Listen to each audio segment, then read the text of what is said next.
Nous sommes le samedi 13 juin 1936, sur le port de Hambourg, le môle numéro 17, devant l'entreprise Blohm et Voss. Il y a un groupe de badauds bien encadrés par le service d'ordre, tous le bras tendu, le salut nazi, pour saluer nul autre que Adolf Hitler. Tout le monde a le bras tendu, sauf une personne. Une personne au moins qui reste les bras croisés.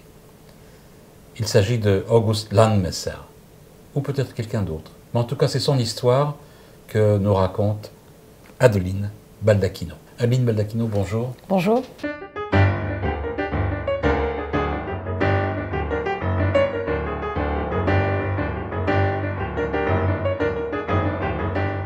Vous avez découvert, en visitant le camp des Milles en France, une photo, une affiche, en fait.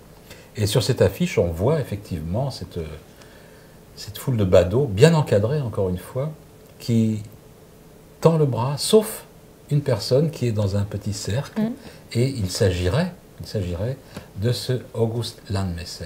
Et vous décidez de vous renseigner sur cet homme, et vous racontez l'histoire. Sauf que l'histoire, vous ne la racontez pas tout à fait au lecteur, vous la racontez à quelqu'un qui vous est cher, à votre père. Oui, c'est vrai.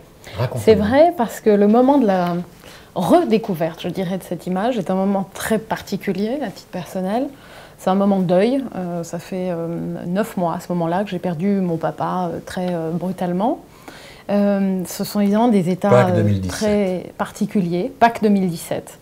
Pâques 2017, un moment de grand flottement intime, personnel et un peu intellectuel aussi, parce que j'écris depuis longtemps et que je suis à ce moment-là dans une sorte de blocage par rapport au projet d'écriture que j'avais jusque-là, qui allait dans d'autres directions.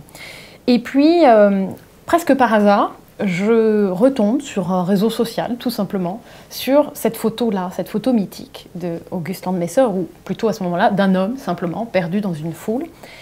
Et je fouille. Alors je commence à fouiller tout simplement par Internet et puis je me rends compte que d'autres avant moi, mais allemands, se sont interrogés sur cet homme-là, qu'un livre d'archives avait dû paraître à la fin des années 96 avec des documents rassemblés par ses filles.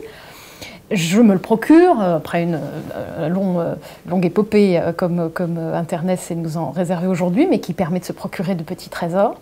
Et je m'aperçois qu'en fait, c'est un destin très particulier que celui d'August Landmesser. Alors en effet, vous disiez August Landmesser ou un autre, car l'histoire de cette photo, retrouvée au début des années 90, c'est d'abord l'histoire d'un énorme point d'interrogation, quand un historien allemand se dit un homme dans la foule, le seul qui ne fait pas le salut nazi, qu'est-ce qui lui est arrivé? D'abord, est-ce qu'il l'a payé au prix fort? Et surtout, qui était-il? Et donc, c'est un appel à témoins au début des années 90. Paru dans un journal allemand. Paru dans un journal allemand, voilà, et puis à Hambourg aussi, qui va amener Mais il n'est pas des réactions. simplement, c'est pas simplement qu'il ne salue pas, il a une attitude vraiment très nette de refus.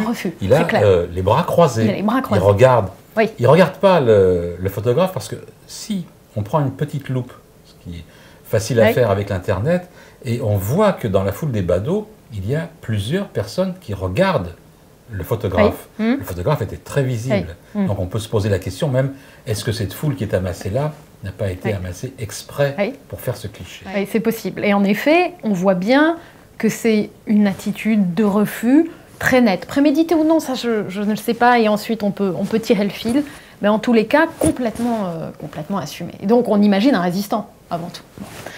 Et puis, donc je tire le fil. Je tire le fil et je m'aperçois qu'au début des années 90, donc, suite à cet appel à témoins, il y a eu 2 hypothèses en réalité, effectivement, et pour ça qu'on dit ou un autre. Prénommé Gustave. Un Gustav Weigert, qui était protestant, aurait pu se trouver là, et ses enfants se sont posé la question, et ont dit, mais après tout, c'est peut-être notre père. Ils ont contacté les historiens, et au fond, sur la question de l'identité de cet homme, ça reste, et ça restera probablement toujours, indéterminé, parce qu'il est impossible, même avec les techniques les plus avancées d'analyse photographique, de garantir l'identité de l'homme qui est sur cette photo. Alors, Adeline Baldacchino, vous n'êtes pas historienne, vous êtes poétesse, vous êtes écrivaine et accessoirement diplômée de l'ENA et magistrate à la Cour des comptes. Donc, vous savez chercher, vous savez fouiller les dossiers. Qu'est-ce qui vous a poussé à vous intéresser tellement à ce August Landmesser? Je trouve cette figure exceptionnellement symbolique et quelque chose qui est de l'ordre de la cristallisation qu'on ne s'explique sans doute que difficilement et après coup, fait que j'ai envie de me laisser presque, c'est un terme que j'aime bien utiliser parce que je crois que c'est le seul qui s'approche un petit peu de la réalité, de me laisser presque hanter par cette figure. Et donc d'aller sur les lieux, d'aller à Hambourg, de retrouver le quai, le port, plus ou moins, mais quand on arrive à Hambourg, on est en fait très vite frappé par, d'ailleurs, ces mots qui sont écrits en lettres blanches sur un fond noir, Blom-und-Voss, le nom des chantiers navals, qui existent toujours aujourd'hui. Je trouve un petit hôtel qui donne directement sur ce quai, et puis, muni de ces archives, donc, rassemblées au début des années 90 par les deux filles survivantes d'August Landmesser, et composées simplement de témoignages, de copies, de pièces devant le tribunal, de lettres et de photographies, mais aussi d'adresses, je commence à errer quasiment dans Hambourg, ville que je ne connaissais pas. On peut les nommer, c'est Ingrid et Irène. Ingrid et Irène. Alors, ces filles... Elles n'ont connu le nom de leur père qu'assez tard, finalement. Alors, elles ont connu le nom de leur père, mais elles ne l'ont associé à cette image, et donc à cet acte-là de résistance, finalement, que très tard. Et vous découvrez que ce n'était pas du tout un résistant à Hitler, et qu'il avait même une carte un peu particulière. Et oui, puisqu'il était en fait membre du parti nazi. Et alors, quand je m'aperçois qu'il a été membre du parti nazi pendant à peu près 5 ans, je me pose encore plus la question. Qu'est-ce qui va amener cet homme? Quel est le tournant qui va lui permettre finalement de poser un acte comme ça, qui va à l'encontre évidemment de tout ce qu'il a été jusque-là. Je me pose d'autant plus la question qu'au même moment, je lis un texte que je voulais lire depuis longtemps et que j'ouvre pour la première fois, qui s'appelle « Des hommes ordinaires », qui est l'étude que Christopher Browning, un historien, a consacrée au bataillon de police d'Hambourg, qui est composé finalement d'hommes au parcours, semble-t-il, assez proche de celui d'August Landmesser, des gens simples, qui n'étaient à la base pas particulièrement